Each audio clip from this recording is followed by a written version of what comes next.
साग सब्जी तरकारिया। जब से फैलल बा कोरोना के बीमारिया, जब से फैलल बा कोरोना के बीमारिया।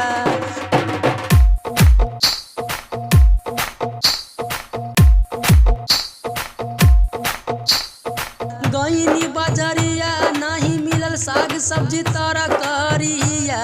जब से फैलल बा कोरोना के बीमारिया, जब से फैलल बा कोरोना के बीमारिया।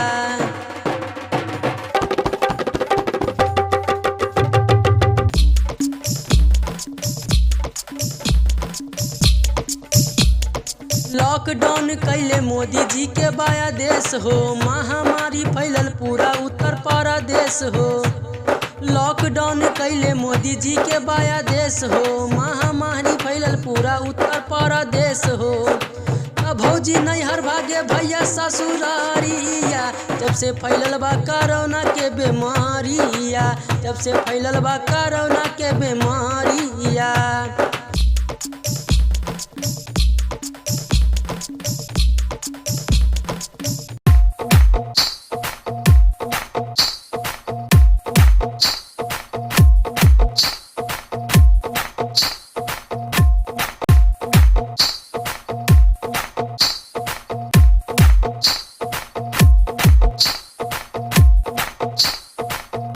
बढ़ गईल भाई तू सुन लॉकडाउन हो, 3 मई के खुली भाई सुनल ट्रेन हो।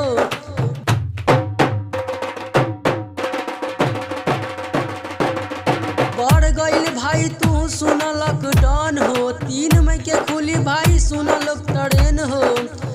कब जाके ली हमें हरी के चुमा चाटिया। जब से फैलल बा कोरोना के बीमारिया, जब से फैलल बा कोरोना के बीमारिया। कहीं बाजरिया नहीं मिलल साग सब्जी तरकारिया। जब से फैलल बा कोरोना के बीमारिया, जब से फैलल बा कोरोना के बीमारिया।